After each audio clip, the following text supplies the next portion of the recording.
Subscribe now and press the bell icon. Never miss an update.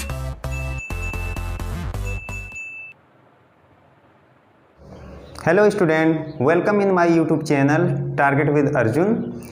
Today I am going to discuss the question related to Henry law. And in last class I discussed the solubility of gas in liquid, that is Henry law. Henry law क्या था? Henry law से related हमने कुछ application बताया था and उससे related आज हम लोग कुछ क्वेश्चन कर लेते हैं. तो क्वेश्चन हमारा क्या होगा यहाँ पे देखेंगे. आपके एनसीईआरटी का एग्जाम्पल 2.4 है जो कि बहुत ज़्यादा इंपॉर्टेंट क्वेश्चन है और ये क्वेश्चन करना बहुत ज़्यादा ज़रूरी है. तो देखेंगे इस क्वेश्चन को कैसे करेंगे. एग्जाम्पल 2.4 आप अपने एनसीईआरटी बुक खोल के देखें. अगर वीडियो देखेंगे तो उस समय एनसीईआरटी बुक को खोल लेंगे और एक क्वेश्चन को करने की कोशिश करेंगे कि मैंने कैसे क्वेश्चन को कराया. ठीक है, तो क्वेश्चन बहुत ईजी है, बस इसको समझने की ज़रूरत है और क्वेश्चन को अप्लाई करना है. तो कैसे अप्लाई करेंगे क्वेश्चन पे, तो देखेंगे यहाँ पे क्या है question. If N2 gas is bubbled through water at 298 kelvin, how many millimoles of N2 dissolve in 1 litre of water. अब यहाँ दिया है PN2 मतलब पार्शियल प्रेशर ऑफ N2 कितना दिया है 0.987 बार, मतलब 1 एटमॉस्फेरिक प्रेशर दिया हुआ है. Henry laws constant of N2 is 76.48 kilo bar at 298 kelvin. तो ध्यान देंगे हेनरी लॉ का फॉर्मूला क्या था हमको पता है. हेनरी लॉ का फॉर्मूला हम लोग यहाँ देख लेंगे. ये चीज़ हमको पता है क्या था. P इक्वल टू था KH काई. P इक्वल टू KH काई. तो हम ध्यान देंगे यहाँ पे P की वैल्यू दिया हुआ है एंड KH की वैल्यू दिया है. हेनरी लॉ कांस्टेंट हम लोग KH से रिप्रेजेंट करते थे तो KH की वैल्यू दिया हुआ है. हमको फाइंड इसमें क्या करना होगा, हमको काई फाइंड करना होगा. काई को हम लोग क्या बोलते हैं, मोल फ्रैक्शन बोलते हैं. तो मोल फ्रैक्शन हम यहाँ से फाइंड कर लेंगे एंड उस मोल फ्रैक्शन के फॉर्मूले में हम नंबर ऑफ मोल से जब रिलेशन दिखाएंगे तो उससे हमको मिली मोल्स ऑफ N2 फाइंड हो जाएगा. तो चलिए 1 बाई 1 देखते हैं. यहाँ पे प्रेशर क्या है, PN2 क्या हमारा सॉल्यूशन इसका देख लेते हैं. PN2 हमारा दिया हुआ है 0.987 बार. ओके, उसके बाद KH देखेंगे क्या है. KH दिया हुआ है, this is the KH, this is 76.48 यहाँ दिया है ना. Henry law constant for N2 मतलब हेनरी लॉ कांस्टेंट को हम लोग KH से रिप्रेजेंट करते थे एंड इसकी वैल्यू दिया है 76.48 किलो बार एंड किलो बार को बार में कन्वर्ट करेंगे. क्यों बार में कन्वर्ट करेंगे, प्रेशर हमारा बार में है. तो बार में 1 किलो बार इक्वल टू कितना होता है, हम बोलेंगे 1000 बार होता है. तो इतना किलो बार कितना है 76.48. तो इसमें क्या करेंगे 10 पावर 3 से मल्टीप्लाई करेंगे 1000 से, तो इतना क्या हो जाएगा बार हो जाएगा. ओके, अब हमको क्या फॉर्मूला हम देखते हैं. फॉर्मूला हमारे पास क्या है, PN2 इक्वल टू क्या हो जाएगा KH काई N2. ये हमारा फॉर्मूला है. ठीक है, अब इस फॉर्मूले में अप्लाई करेंगे तो 0.987 एंड KH की वैल्यू यहाँ लिख देते हैं 76.48 इंटू 10 पावर 3 और यहाँ हो जाएगा दिस इज काई N2. अब क्या हो जाएगा काई N2 इक्वल टू, इस वैल्यू को यहाँ पे रख लेंगे तो दिस इज 0.987 एंड ये वैल्यू डिनोमिनेटर में जाएगा, दिस इज 76.48 इंटू 10 पावर 3. अब हम इसको सॉल्व करेंगे. सॉल्व करेंगे तो हमारा आंसर क्या आ जाएगा. यहाँ पे इसको सॉल्व करें, अगर सॉल्व करेंगे तो आंसर आ जाएगा 1.29 into 10 power -5. This is the answer and mole fraction का कोई यूनिट तो होता नहीं है. तो यहाँ से हमने मोल फ्रैक्शन फाइंड कर लिया. अब क्या करना है हमको, अब मोल फ्रैक्शन का फॉर्मूला देखेंगे. Number of mole means mole fraction of N2 equal to क्या होता है, number of mole of N2 upon number of mole of N2 plus number of mole of water. तो N2 किस में बोल रहा है डिजॉल्व करने के लिए, वाटर में. तो हम लोग यहाँ क्या करेंगे, ये तो हमको मोल फ्रैक्शन पता चल गया कि N2 का मोल फ्रैक्शन कितना है. अब हम बात करते हैं यहाँ पे, हमको पता है सिंस काई N2 इक्वल टू क्या होता है, तो हम बोलेंगे यहाँ पे NN2 मतलब number of mole of N2 upon number of mole of N2 and plus number of mole of water. Number of mole of water. और हमको पता है कि वाटर का जो नंबर ऑफ मोल होता है वो कितना होता है, दिस इज 55.55 मोल, 55.55 मोल। किसके लिए, यहाँ पे दिया हुआ है क्वेश्चन में 1 लीटर, क्वेश्चन में दिया है 1 लीटर। तो वाटर के 1 लीटर का जो नंबर ऑफ मोल होता है वो होता है 55.5। तो यहाँ लिखेंगे फॉर 1 लीटर, फॉर 1 लीटर। तो वाटर के 1 लीटर का जो मोल होता है वो होता है 55.55 मोल। तो यहाँ से हम लोग इस वैल्यू को पुट करेंगे तो काई एन टू की वैल्यू अभी हमने फाइंड किया था, उसको यहाँ पे पुट कर देंगे 1.29 इंटू 10⁻⁻5 इजिकल टू NN2 अपान। अब हम यहाँ पे ध्यान देंगे ये जो वैल्यू है, मतलब हम बात करेंगे 55.55 मोल जो वाटर का नंबर ऑफ मोल है उसके कंपैरिजन में number of mole of N2 gas is very very less. मतलब सॉरी, यहाँ पे हम बात करेंगे कि N2 गैस का जो नंबर ऑफ मोल है वो वाटर के नंबर ऑफ मोल से क्या है, बहुत लेस है। इसीलिए हम यहाँ बात करेंगे, यहाँ ब्रैकेट में कर लेते हैं, where NN2 is less than NH2। तो यहाँ क्या हो जाएगा, सो NN2 इज निग्लेजिबल,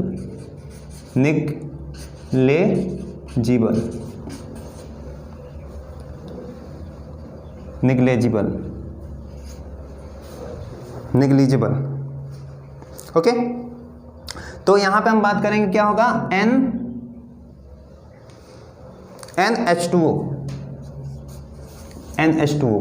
अब हम लोग यहाँ पे देखेंगे, आप देख सकते हैं यहाँ पे ये वैल्यू हो गया, तो पुट करेंगे वैल्यू को, तो यहाँ पे क्या हो जाएगा 1.29 इंटू 10⁻⁻5 इजिकल टू NN2 अपान। अभी वाटर का हमने मोल कितना निकाला, दिस इज 55.55 मोल। अब यहाँ पे हमने NN2 फाइंड कर लेना है यहाँ पे, तो क्या हो जाएगा, NN2 इजिकल टू क्या होगा, दिस वैल्यू एंड इसमें हम ये वैल्यू को क्या करेंगे, मल्टीप्लाई करेंगे, तो ये हो जाएगा 1.29 इंटू 10⁻⁻5 इंटू 55.55। ठीक है, अब इसको हमको सॉल्व कर लेना है। तो जब इसको हम लोग सॉल्व करेंगे तो कुछ वैल्यू आएगा 0.716 इंटू 10⁻³ मोल।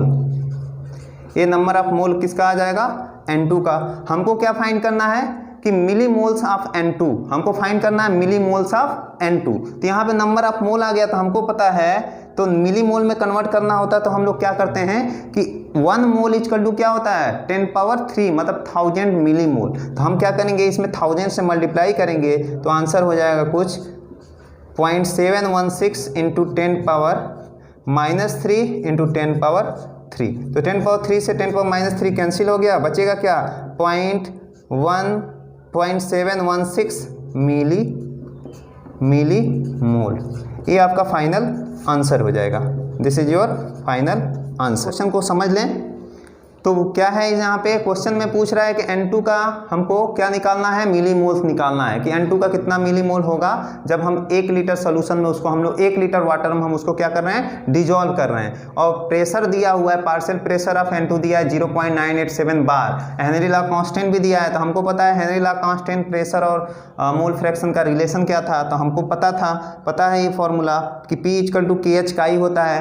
तो यहाँ पे क्या है, P दिया हुआ है, KH दिया, हम काई यहाँ से निकाल लेंगे। क्यों काई निकालेंगे, बिकॉज अगर काई की वैल्यू हमको पता होगा तो हम नंबर ऑफ मोल N2 का फाइंड कर सकते हैं। तो यहाँ पे फॉर्मूला, यहाँ से हमने इसको फाइंड कर लिया, यहाँ पे हमने काई की वैल्यू फाइंड कर लिया, तो वैल्यू आया 1.29 10⁻⁵ आ गया। अब क्या करेंगे, काई का फॉर्मूला निकालेंगे N2 के लिए, तो mole fraction of N2 equal to होता है number of mole of N2 upon number of mole of N2 plus number of mole of water. ये आपने पिछले क्लास में पढ़ा होगा, तो ये देख लेंगे यहाँ पे। अब क्या करना है, हमको यहाँ पता है कि वाटर का जो नंबर ऑफ मोल होता है 1 लीटर के लिए, तो हम कितना लेते हैं, दिस इज 55.55 मोल आता है। कैसे आता है, तो आप जान सकते हैं कि क्योंकि जो नंबर ऑफ मोल का फॉर्मूला होता है वो होता है गिवन मास अपन मोलर मास होता है। तो 1 लीटर वाटर में कितना मिलीलीटर होता है, तो हम बोलेंगे 1000 मिलीलीटर होता है। एंड वाटर का जो मास होता है उसके वॉल्यूम के बराबर होता है, ठीक है ना। तो 1 लीटर जो होगा 1 kg ग्राम वाटर के बराबर होगा। तो 1 kg वाटर में कितना होता है, 1000 ग्राम होता है। और जब हम 1000 में वाटर के मोलर मास से डिवाइड कराते हैं तो 1000 अपान कितना हो जाता है, 18 हो जाता है। तो यहाँ पे लिख सकते हैं, यहाँ पे n इक्वल टू 1000 अपान 18, तो ये वैल्यू आता है हमारा 55.55 मोल, ठीक है। तो इस तरह से हम नंबर ऑफ मोल फाइंड कर लेंगे। जब नंबर ऑफ मोल हमारा यहाँ पे फाइंड हो गया तो अब हमको क्या करना है, इस वैल्यू को हमको यहाँ पुट करना है। और हमको ये चीज़ पता है कि जो number of mole of N2 होता है, नाइट्रोजन गैस होता है, वो बहुत कम होता है एज कम्पेयर टू वाटर। इसलिए N2 number of mole of nitrogen gas को हम लोग क्या मान लेते हैं, निग्लेजिबल मान लेते हैं, निग्लेजिबल। तो यहाँ से निगलेक्ट कर दिया तो ये बता ये हमारा मोल फ्रैक्शन है। मोल फ्रैक्शन इक्वल टू क्या हो गया, number of mole of N2 upon number of mole of water. तो यहाँ पे वैल्यू हम पुट करेंगे, number of mole of N2 find करना है and number of mole water का पता ही चल गया। तो यहाँ पे क्या करेंगे, number of mole of N2 equal to क्या होगा, इस वैल्यू को यहाँ मल्टीप्लाई किया एंड आंसर कितना आ गया, दिस इज 0.716 × 10⁻³ मोल। ओके, अब देखेंगे यहाँ पे मोल को हम लोग मिली मोल में कन्वर्ट करते हैं तो 10⁻³ से मल्टीप्लाई करते हैं। तो 10⁻³ से मल्टीप्लाई किया, 10⁻³ और 10⁻³ कैंसिल हो गया, तो हमारा आंसर कितना बचा, 0.716 milli mole. This is your final answer. चलिए आगे और भी एक क्वेश्चन देख लेते हैं, इंटेक्ट क्वेश्चन, जो कि बहुत ज़्यादा इंपॉर्टेंट है। तो चलिए अगले क्वेश्चन की तरफ आते हैं। ये आपका इंटेक्ट क्वेश्चन है 2.6। एनसीईआरटी में देखेंगे इंटेक्ट क्वेश्चन दिया हुआ होगा 2.6। 2.6 क्वेश्चन हमारे पास क्या है देखेंगे, H2S is a toxic gas with rotten egg like smell, is use for the qualitative analysis if the solubility of H2S in water at STP is 0.195 m। m small m दिया है, small m का मतलब क्या होता है, molar. Molar means molality, उसकी molality दिया हुआ है, ठीक है। Calculate Henry law constant. Question बहुत इजी है, बस जो हमारा फॉर्मूला है उस फॉर्मूले को अप्लाई करना है एंड इसका आंसर हमको निकालना है। तो कैसे इस क्वेश्चन का आंसर करेंगे, तो हमको देखना है कि क्या इसमें गिवन वैल्यू है, क्या गिवन वैल्यू नहीं है। तो कुछ चीज़ें हमको याद होना चाहिए कि जैसे STP क्या होता है, क्लास 11 में भी हमने पढ़ा होगा STP, standard temperature and pressure. STP का मतलब होता है कि जो प्रेशर होता है STP पे जो स्टैंडर्ड टेम्परेचर है, मतलब प्रेशर और टेम्परेचर दोनों क्या होना चाहिए, स्टैंडर्ड होना चाहिए। तो टेम्परेचर यहाँ पे होता है जो कि 0 डिग्री सेल्सियस होता है एंड प्रेशर जो होता है वो 1 एटमॉस्फेरिक प्रेशर होता है, दैट इज 0.987 बार। तो यहाँ पे हम देख लेंगे कि क्या गिवन है क्या गिवन नहीं है। तो हमको पता है कि यहाँ पे क्या दिया हुआ है, this is the molarity. Solubility, solubility क्या होता है, सॉल्युबिलिटी एक तरह का कंसंट्रेशन टर्म है और यहाँ पे सॉल्युबिलिटी दिया है किसके फॉर्म में, मोलैलिटी के फॉर्म में दिया है। तो यहाँ पे हमको पता है प्रेशर जो होता है, यहाँ पे हम बात कर लेते हैं कि solubility of H2S gas, solubility of H2S gas in 1 liter water is 0.195 m। हमको पता है मोलैलिटी कितने में होता है, तो यहाँ पे हम फॉर्मूला अप्लाई करेंगे और उससे हम लोग क्या फाइंड करेंगे यहाँ पे कि नंबर ऑफ मोल उसका कितना होगा। तो नंबर ऑफ मोल यहाँ से फाइंड कर लेंगे। तो हमको पता है मोलैलिटी का फॉर्मूला है पता कि स्मॉल m इक्वल टू क्या होता है, number of mole and divide by mass of solvent in kg। तो यहाँ पे क्या है, मोलैलिटी गिवन है, कितना गिवन है, 0.195 equal to number of mole हमको H2S का फाइंड करना है एंड वाटर जो है वो हमारा सॉल्वेंट है एंड सॉल्वेंट का जो मास दिया होगा वो कितना दिया होगा। तो हमको पता है वाटर का जो वॉल्यूम होता है वही उसका मास भी होता है। तो 1 लीटर कितने के बराबर हो जाता है, हम बोलेंगे 1000 मिलीलीटर के बराबर होगा। और 1000 मिलीलीटर कितने के बराबर हो जाएगा, तो हम बोलेंगे 1000 ग्राम के बराबर हो जाएगा। तो यहाँ पे क्या हो जाएगा, दिस इज 1 kg में है तो kg में ही करते हैं, तो यहाँ क्या हो जाएगा NH2S इक्वल टू 1 से मल्टीप्लाई होगा तो 0.195 मोल हो जाएगा। मतलब जो उसकी मोलैलिटी है, जो उसकी सॉल्युबिलिटी है H2S गैस का वाटर में, वही उसका नंबर ऑफ मोल हो जाएगा। तो हमने यहाँ से मोल फाइंड कर लिया। अब जब हमने इसका मोल फाइंड कर लिया तो हमको क्या फाइंड करना होगा, हमको फाइंड करना होगा H2S गैस का मोल फ्रैक्शन। जब हम H2S गैस का मोल फ्रैक्शन फाइंड कर पाएंगे तो उससे हम लोग क्या फाइंड करेंगे, Henry law constant. Because pressure हमको पता है, प्रेशर यहाँ पे क्या है 1 atm प्रेशर है, that is 0.987 bar. Because STP दिया है, एसटीपी पे प्रेशर जो होता है 0.987 बार होता है। तो प्रेशर पता है, हेनरी लॉ कांस्टेंट हमको फाइंड करना है, और इस फॉर्मूले से हम लोग क्या करेंगे, मोल फ्रैक्शन को फाइंड करने। तो हमको पता है वाटर यहाँ कितना है, वाटर यहाँ पे है 1000 ग्राम है, क्योंकि 1 लीटर जो होता है वो 1000 मिलीलीटर के बराबर होता है वाटर में। तो 1000 मिलीलीटर जो होगा वो 1000 ग्राम के बराबर हो जाएगा ऑफ वाटर। ठीक है, तो यहाँ पर हम बात करेंगे mole of H2O, number of mole of H2O for 1000 gram water, और 1000 ग्राम वाटर या 1 kg ऑफ वाटर। तो क्या हो जाएगा यहाँ पे देखेंगे, NH2O इज इक्वल टू, अभी हमने पिछले क्वेश्चन में भी बताया था, तो ये हो जाएगा 1000 gram and divide by 18 gram. 18 gram क्यों, कि number of mole equal to क्या होता है, number of mole equal to होता है given mass upon its molar mass. तो इस फॉर्मूले से हम लोग यहाँ पे कर लेंगे। तो गिवन मास कितना है 1000 ग्राम है, इसका मोलर मास कितना होता है 18 होता है, इसको कट करेंगे तो हमारा आंसर कितना आ जाएगा, दिस इज 55.55 मोल, 55.55 मोल। अब हम इसको यहाँ पे सॉल्व करेंगे। यहाँ पे हमारा सॉल्यूशन इसका क्या होगा देखेंगे, नंबर ऑफ मोल हमने फाइंड कर लिया वाटर का, नंबर ऑफ मोल हमने फाइंड कर लिया H2S का।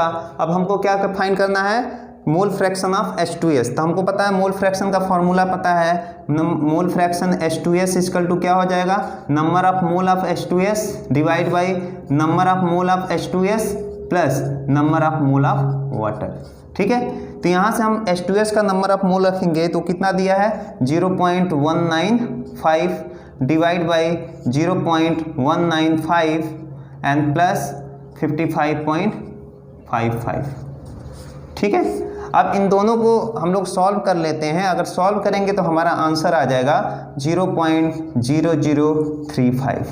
ये हो गया हमारा मोल fraction of H2S, mole fraction of H2S।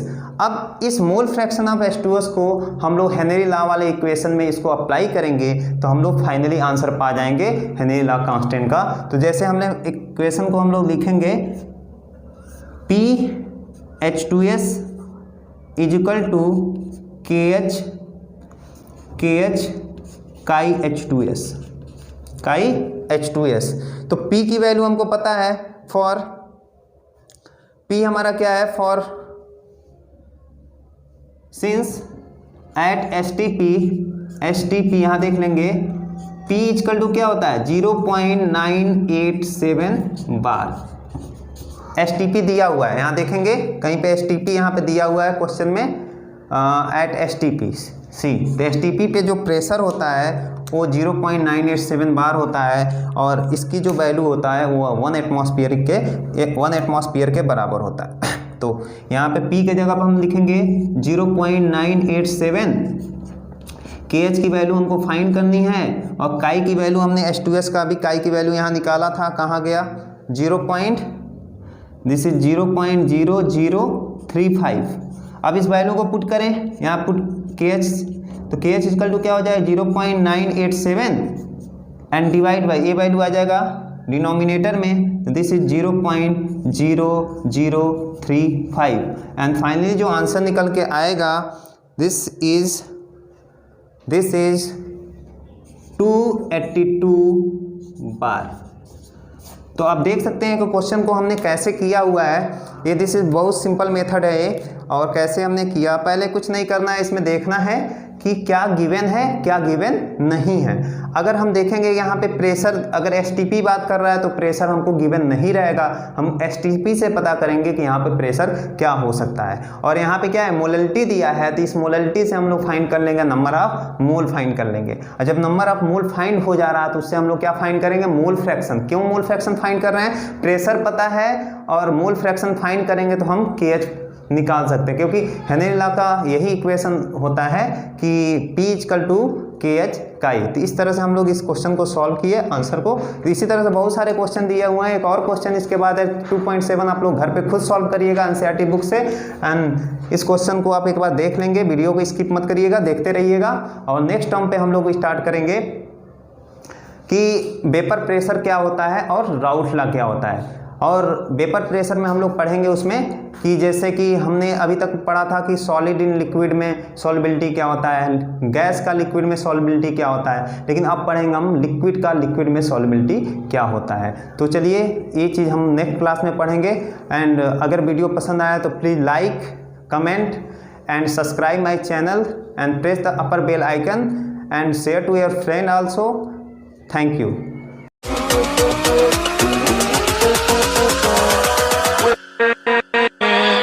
with